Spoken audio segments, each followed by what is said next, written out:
Dialog Interaktif Pro 1 RRI Merauke. Dialog Interaktif.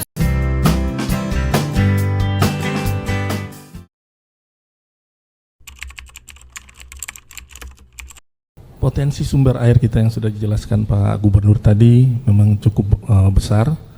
Sementara apa yang kita lakukan saat ini tantangan, termasuk itulah tantangan buat kita di Provinsi Papua Selatan khususnya penyediaan air untuk kebutuhan masyarakat.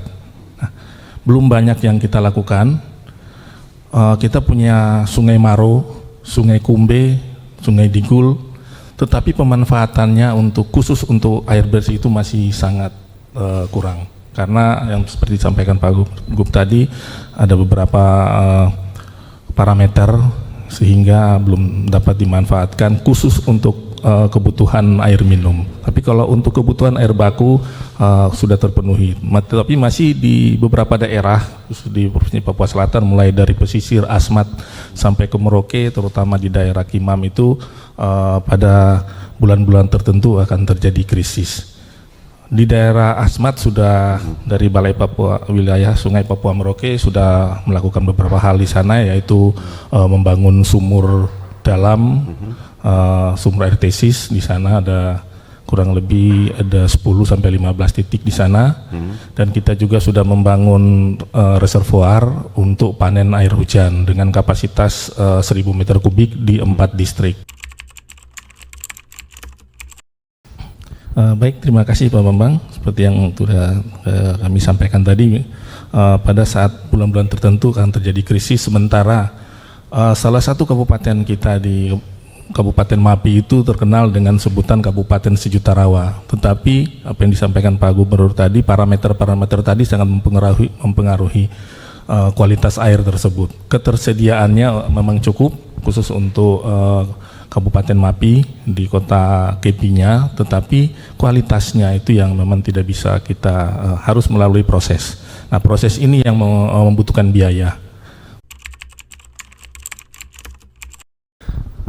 Terkait dengan sumber air yang disampaikan tadi, bahwa kita memang punya tampungan alam di Rawa Biru.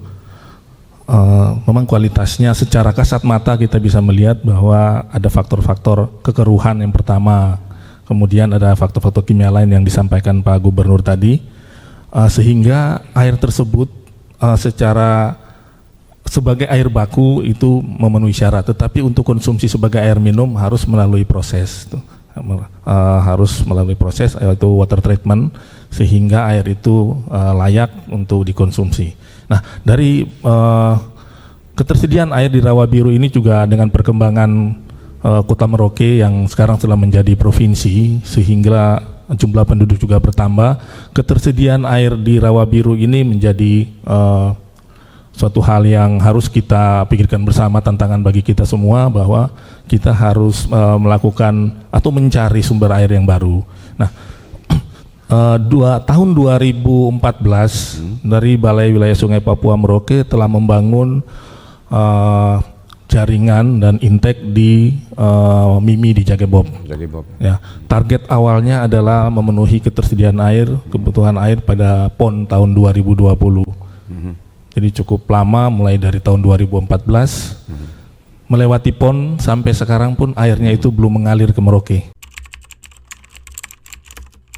Baik, terima kasih atas atensi masyarakat. Memang terkait dengan infrastruktur terbangun tadi, seperti saya sampaikan tadi, pengelolaan ini bukan hanya di Balai Wilayah Sungai Papua Merauke, tetapi ada juga dari Balai Cipta Karya, kemudian dari kabupaten dan provinsi juga ada ya, masing-masing punya. Jadi pembangunan jaringan ini bukan dari teman-teman BWS ya?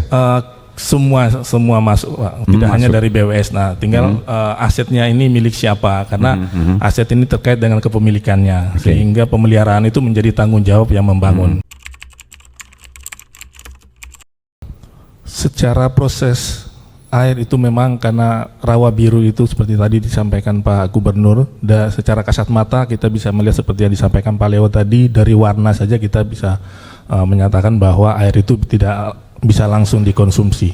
Berarti harus ada tahapan atau proses yang harus dilakukan sehingga air itu dinyatakan layak untuk bisa dikonsumsi. Untuk yang terpasang saat ini pengelolaannya itu saya kurang tahu pasti, tetapi yang saya tahu bahwa air itu memang pipa itu diambil dari intake dari Rawa Biru, kemudian dipompakan ke Boster di Wasur, kemudian dipompa lagi ke Kota Merauke. Nah, yang saya belum melihat itu ada prosesnya tadi, Pak. Proses penjernihan proses itu penjernihannya itu. Okay. Yang saya tahu itu pernah ada bahan tambahan seperti kaporit untuk penjernihan saja, tetapi unsur-unsur kimia tadi yang disampaikan Pak Gubernur tadi itu kan belum terdeteksi, sehingga air ini hanya sebagai air baku saja. Baik. Jadi belum bisa langsung dikonsumsi. Membuat master plan dulu, jadi sehingga bisa terdistribusi atau terbagi siapa berbuat apa sehingga tanggung jawabnya bisa lebih fokus. Selanjutnya tadi yang disampaikan Pak Gubernur juga bahwa kita mengidentifikasi itu memang ada salah satu caranya dengan geolistrik tadi, tetapi di wilayah Merauke sendiri ketersediaan air bersih ini kan sangat terbatas, hanya sumbernya dari air hujan yang masuk lewat infiltrasi tadi, dan itulah yang menjadi aquifer yang bisa kita manfaatkan. Seperti contoh di sepanjang Jalan Raya Mandala kita ini kan yang kita tahu sumber airnya cukup bagus sehingga banyak sekali sumur-sumur, tetapi radius kurang lebih 500 sampai 1 kilo dari Jalan Raya Mandala itu sumur dangkalnya itu sudah tidak layak, harus melalui satu proses yang hanya bisa dimanfaatkan sebagai air baku. Baik, terima kasih Pak Bambang. Salah satu contoh di dekat dalam Kota Merauke sendiri kita sudah membangun saluran, kita membangun perkuatan tebing untuk saluran-saluran di dalam kota sini, Pak. Itu salah satu contoh yang paling bisa kita lihat. Kemudian di Sungai Digul sendiri di Kabupaten Bovendigul di belakang salah satu situs kita, situs Bung Hatta, itu juga sudah kita bangun perkuatan tebing di sana karena daya rusak air yang terjadi di sana itu sudah sangat masif sehingga merubah bentang alam, sudah terjadi pergeseran alur sungai sehingga itu harus ditanggulangi. Kemudian di Pantai Lampu 1 juga kita lihat abrasinya sudah sangat masif sehingga garis pantai kita sudah bergeser sehingga merubah luasan negara kita. Nah, itu yang sudah kita lakukan di sana, kita membuat revetment atau membuat penahan gelombang sehingga itu ya yang bisa mengurangi dampak dari kerusakan akibat daya rusak air tadi, Pak.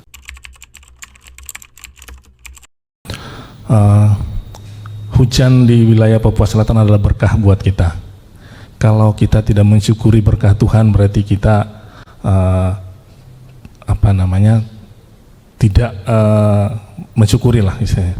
Sehingga kita harus bijaksana dalam memanfaatkan berkah Tuhan ini yang berupa air hujan. Bagaimana kita memanfaatkan atau kita menyimpan air ini secara bersama-sama. Contoh, pemerintah harus melakukan apa, masyarakat harus melakukan apa. Pemerintah harus membangun tempat-tempat penyimpanan atau tempat-tempat atau mencari sumber air yang baru. Kemudian masyarakat juga bisa secara individual bisa menyimpan air itu walaupun skala kecil dalam drum atau tangki-tangki. Karena berkah ini kalau kita tidak mensyukuri, bahwa kita dianggap tidak mensyukuri berkat Tuhan ya. Tuhan pasti akan marah, kira-kira seperti itu, Pak. Jadi memang kita harus bijaksana. Kami dari Balai Wilayah Sungai Papua Merauke juga masih banyak yang belum kita lakukan khusus untuk Kabupaten Merauke sendiri, karena masih ada daerah-daerah tertentu yang di bulan-bulan musim panas seperti nanti di bulan Agustus, September, Oktober itu di musim puncak musim kemarau akan menjadi bencana kekeringan, contoh seperti di daerah Distrik Wan ya Pak Gubernur. Kemarin tahun lalu kami sudah mendapat informasi seperti itu dan kami sudah melakukan perintah dari Kementerian PU lewat Direktur Jenderal SDA untuk melakukan apa yang bisa dilakukan sebagai kepanjangan dari tangan dari pemerintah pusat di Kabupaten Merauke dengan bencana ya kekeringan yang terjadi. Kami telah mengirim kemarin secara spontanitas. Kami dari Balai Wilayah Sungai Papua Merauke mengirim kurang lebih 300 galon air untuk jangka pendek. Tapi kami dalam jangka panjang kami akan membuat satu perencanaan di sana untuk memenuhi ketersediaan air di daerah Pulau Kimam dan pesisir Papua Selatan. Kami sudah melakukannya di Asmat dan itu sudah terbukti bisa bermanfaat untuk masyarakat.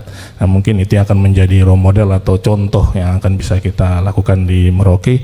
Bagaimana kita memanfaatkan berkat Tuhan, kita menyimpannya untuk dimanfaatkan pada saat musim kemarau. Terima kasih atas partisipasi Anda dalam Dialog Interaktif. Dialog Interaktif Pro 1 RRI Merauke.